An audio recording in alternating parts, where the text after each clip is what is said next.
So good morning to one and all. So again, let us start with lecture number 4. So already we have discussed the various evolutionary processes that we have gone through to mitigate the lateral misalignment problem in resonant wireless power transfer systems in the previous lecture. So in this lecture, we will first discuss about the evolutionary process 1. So you can see this is the evolutionary process we have discussed, but now we are focusing on the evolutionary process 1, which is targeted uniform magnetic field using 3D transmitter coils. So how we have designed a 3D transmitter coil to form uniform magnetic field, and what are the performances, how the design looks like, and which algorithm we have used. Those all things we are going to discuss in this particular lecture. So okay, now before moving on to the evolutionary process 1, that is the target is to form the uniform magnetic field in the receiver coil region. So we need to understand why uniform magnetic field is necessate or required to mitigate lateral misalignment problem. So in figure 25, let us target on A and B parts over in the left hand side. So if you see figure 25A, which is case 1, let us suppose the red color cuboid, whatever you are seeing, is actually the concentrated magnetic field along the receiver coil, which you can see in the black one. The black one is the perfectly aligned receiver coil, let us suppose. So the magnetic field is also is generated in the receiver plane is also limited to the receiver coil dimension only in case 1. So what happens is, when the receiver coil is laterally misaligned, you can see in the green color receiver coil, so a part of the receiver coil is not actually linking with the magnetic field. So what happens is, we already know the induced voltage from the Faraday's law of electromagnetic induction is nothing but the product of H and A. A is nothing but the area of the receiver coil, or effective area of the receiver coil, to be precise. Now in when the receiver coil is perfectly aligned, my area my magnetic field is actually, if you see, the entire magnetic field is actually captured by this receiver coil. So my H dot A will be greater. The moment there is a misalignment, you can see in the green coil, the part of the receiver coil is actually not linking with the magnetic field. Because of that, what happens is, the H dot A will reduce and my induced voltage will reduce. So as the induced voltage at the receiver coil is reducing, so to power the battery at the receiver side will also reduce. So a low amount of voltage will develop at the load. So this actually decreases the lifespan as well as the performance of the particular load.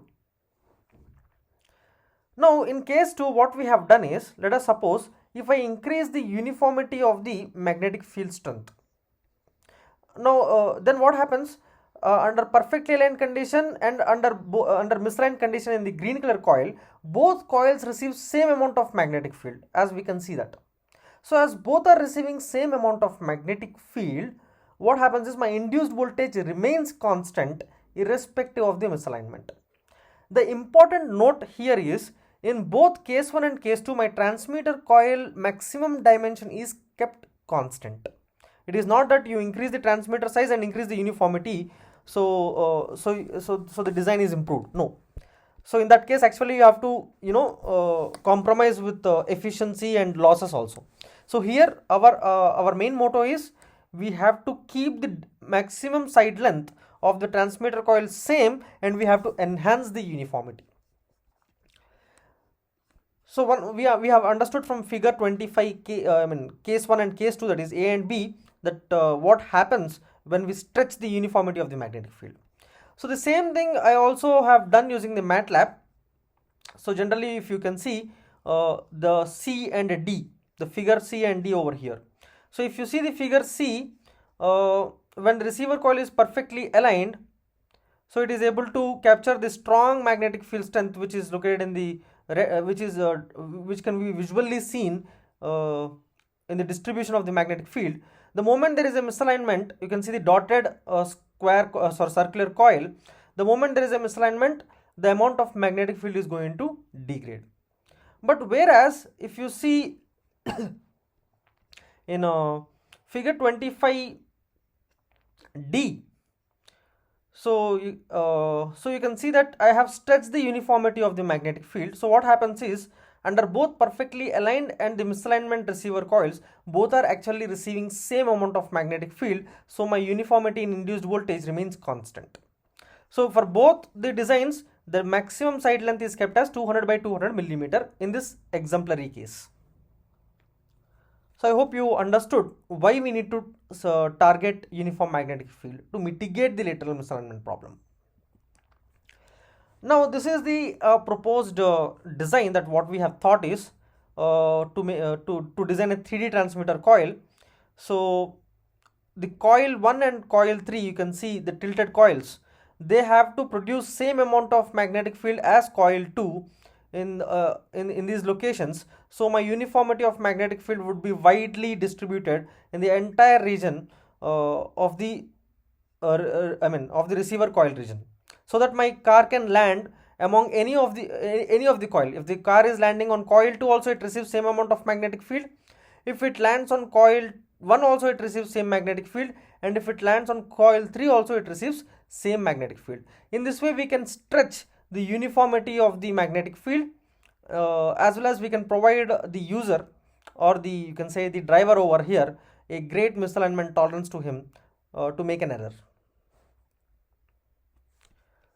So all the coil 1 we can see in figure 26, the inset diagram. This is the actual structure you can see. So coil 1 consisting of N1 turns, coil 2 consisting of N2, and coil 3 consisting of N3 turns, and you can see there is an angle theta.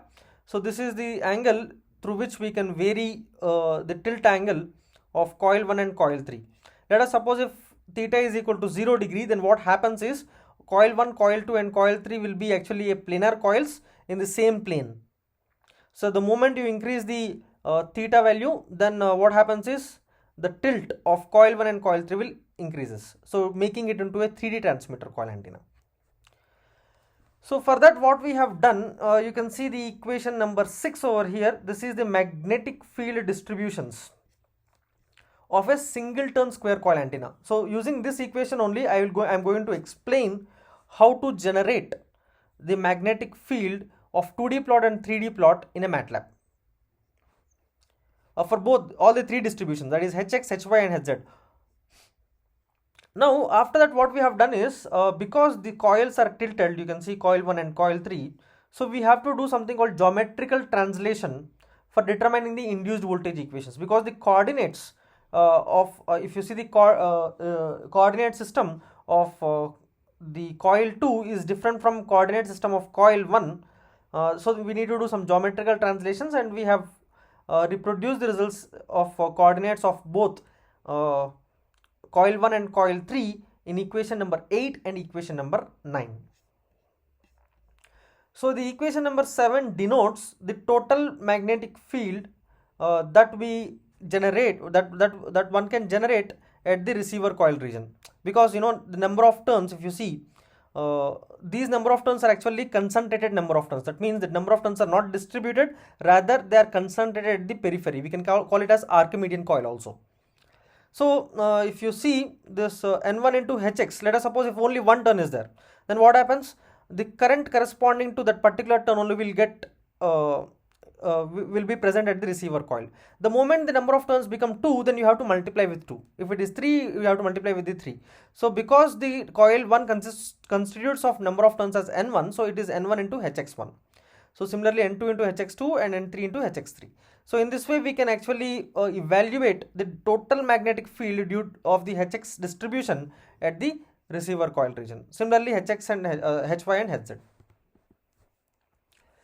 So later on what we need to do is, we need to actually we have to resolve the components of the magnetic field, because my receiver coil is planar coil. That means the receiver coil is only capable of capturing the vertical component of the magnetic field.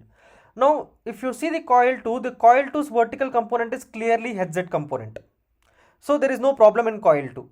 But whereas for coil 1 and coil 3, see, there is a combination of Hy, that is the lateral and vertical components, that is horizontal and vertical components. So hy and hz we have to resolve in such that we will get ht1, which is same as the hz component of the coil 2. So it should be vertical component. So in this way we need to resolve both coil 1 and coil 3. Those results are given in equation number 10. So therefore equation 11 becomes the total magnetic field distribution due to the tilt angle theta in the receiver coil region.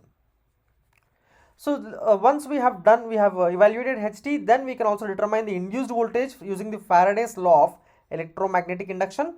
So this is simply nothing but you already know j omega mu naught HT dA is the differential voltage, and the total voltage of the receiver coil would be the area under that curve. So that is equation number 13. Now then what we have done is in figure 29 you can see A, we have done parametric optimization of theta is equal to 0 degree to 60 degree. So when we done theta is equal to 0 degree to 60 degree, we have found that at theta is equal to 14 degree, my uniformity in induced voltage region is maximized. So why uniformity of induced voltage region is maximized, that we can see in figure 29b. So you can see in figure 29b, it is actually again induced voltage for different tilt angles from 0 degree to 60 degree. You can see under 14 degree only in the red color curve you can see my induced voltage is stabilized, whereas in all other angles, that is 0 degree or 20 degree, 30 degree, 40 degree, you can see it is not stabilized. The angle is not stabilized. So because of that we have selected theta is equal to 14 degree as the optimal tilt angle, and also the uniformity factor what we have achieved is between 50 and 60 percentage, which we can see here is exactly it is 55.33 percentage in optimized UIVR, that is uniform induced voltage region. I already taught or explained how to evaluate the uniformity factor of a particular design. So in a similar fashion we have designed. Now you can see one interesting fact over here. The number of turns in coil 1 is 120 and coil 3 is 120, whereas coil 2 is 30. Why? The reason is, I will go back once so that it will be very clear. Okay, I will go to this design. Now you see coil 2 is only contributing Hz component. You are understanding? The Hz component it is contributing, and the transfer distance, that is the distance between the receiver coil and the coil to transmitter coil, is also very less. But whereas coil 1 and coil 3, because of this tilt, what happens is its effective transfer distance increases. Because the effective transfer distance is increased, what happens is it need to produce more amount of magnetic field strength. Not only that, because my Hy and Hz should contribute to the Ht, so it requires more amount of magnetic field. So more amount of magnetic field, how we will get? We have to actually increase the number of turns. So I'll go back to this, this one. Now that's the reason my n over here, it is optimized at somewhere around 4. So the n is optimized at 4. So n is nothing but n1 by n2. n1 is the number of turns required at coil 1 and number of turns n2 is number of turns required at coil 2. So if you see, the number of turns of n1 would be n into n2. That means if my number of turns of n2 is 30, then n1 should be 4 times of 30. That's the reason 120, it has given as 120 turns for what we call coil 1. And the same follows for coil number 3, because both are identical to each other. Now figure 30 shows the magnetic field distribution. I mean figure 30A I am saying in the left side. It shows the magnetic field distribution. You can see how uniform it is. It is highly uniform field strength. So similarly figure 30B shows uniform induced voltage region. And figure 31 shows the analytical and simulated results. So analytical results, how we have evaluated is, we have evaluated using MATLAB. Then using a simulator, EM's simulator, we have also cross-verified the results, and it proved that both are corroborating very well. So as you can see in figure 31, the dotted lines is actually simulated one, theta is equal to 14 degree. The analytical proposed one is actually, you can see the red one, the solid red one, which is in the limit of plus minus 1%. Whereas you can see the analytical conventional design, that is theta is equal to 0 degree, is very less. The uniformity is starting from this region to this region, whereas the proposed one is starting from here. So this much of area you have provided the freedom by actually forming or designing this 3D transmitter coil antenna. So what we can conclude from this is, one is the misalignment tolerance has been improved from 86 millimeter to 166 millimeter from conventional design to proposed design. Not only that, the effective area required to install is also reduced. Because of this tilt, what happens is the area from this region to this region, I mean one end to the another end of the coil, is reduced. If you put all the three in the same plane with theta is equal to 0 degree, then the length of coil 1, coil 2, coil 3 would be greater compared to the tilted coils of coil 1 and coil 3. So that is the advantage. But there are certain disadvantages also. So the conclusive demerits of this sub-objective is, there are practical challenges of installing 3D transmitter coils. So we need to accept that the practical realization of this transmitter coil is very, very difficult. The second one is, because of this tilted coils, coil 1 and coil 3, it needs 4 times more copper material than the coil 2, which actually enhances the cost, as well as the we need to compromise the efficiency, because the losses will increase like anything. So cost, losses and efficiency, all the three are the problem with the proposed design in figure 32. So with this I want to conclude this lecture, and we will continue with our evolutionary process of 2 in the next coming lecture. Thank you very much.